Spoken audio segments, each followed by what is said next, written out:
Help me to reach 2,000 subscribers. I found the letter tucked between the folds of the bedsheet, like a secret trying desperately to stay hidden. The paper was creased, yellowed, and smelled faintly of cologne I hadn't smelled in years. My hands trembled as I opened it, expecting perhaps one of my old forgotten journal entries. But when I read the first line, "My dearest Ayesha, your silence torments me more than your husband's ignorance ever could," the air in my lungs turned to glass. It wasn't just a love letter. It was from him, my father-in-law. And the worst part wasn't that he had written it. It was that the handwriting beneath his words, my handwriting, proved that I had written back. The room seemed to tilt. My heart beat loud enough to drown out the ceiling fan. The letter fluttered from my fingers to the floor, landing between my bare feet. I could still see my signature at the bottom, "Yours always." For a moment, I convinced myself it had to be a misunderstanding. A trick, a cruel prank. Maybe he forged it. Maybe someone else did. But when I opened the dresser drawer and found an entire bundle of them, each sealed in my favorite cream-colored envelopes, my denial began to splinter. Every letter carried a memory. My words, my phrases, my tone. Only one question screamed inside me. How could I have written them?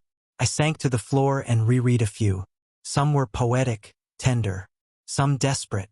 They spoke of loneliness, of being unseen in my marriage, of feeling alive in his presence.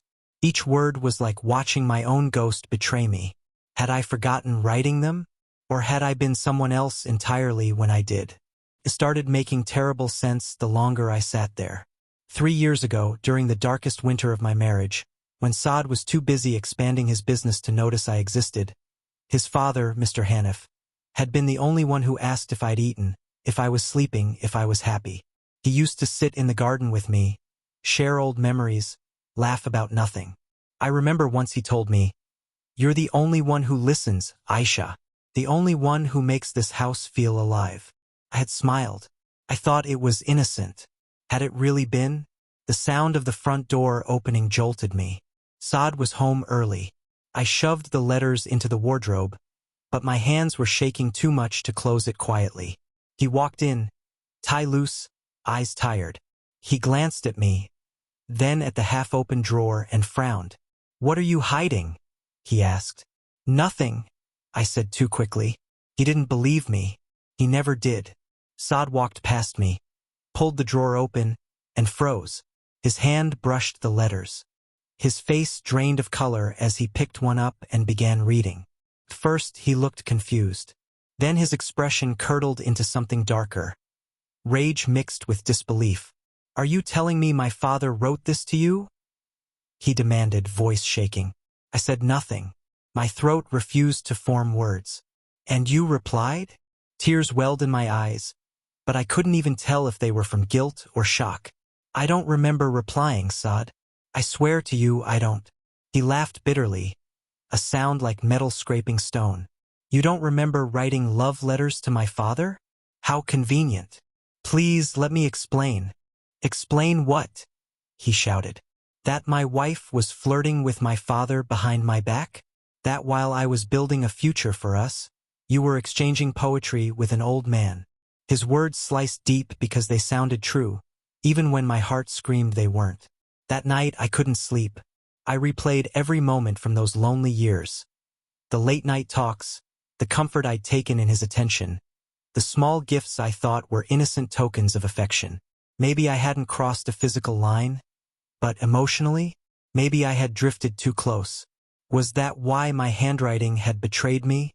Because part of me had wanted to be seen, wanted to feel wanted, so desperately that I'd allowed myself to become someone else?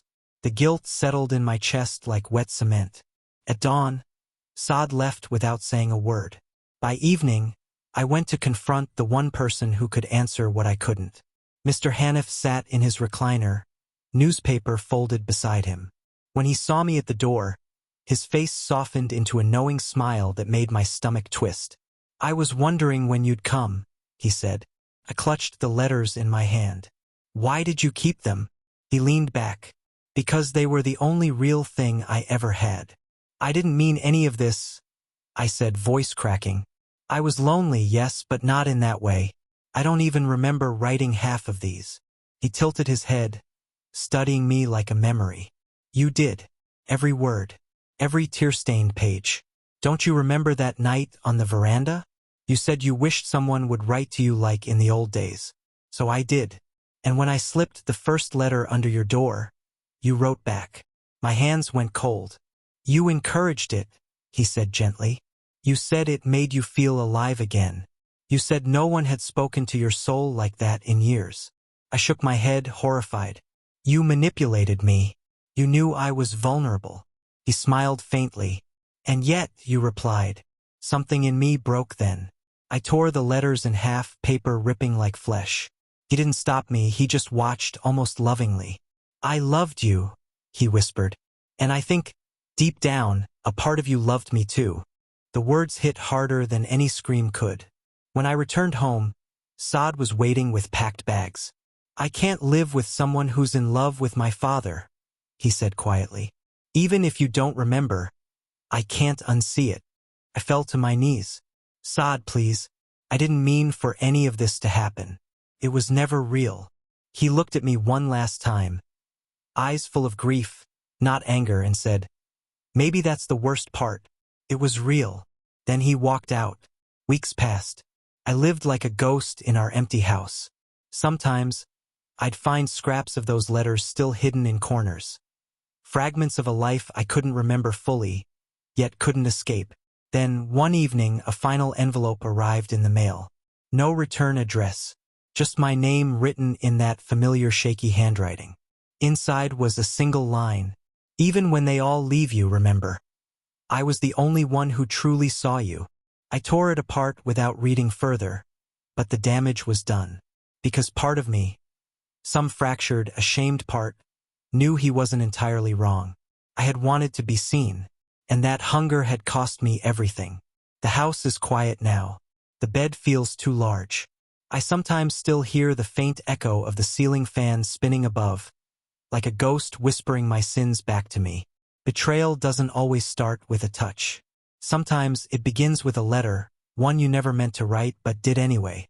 And once it's written, no amount of denial can ever erase the truth that your own heart was complicit.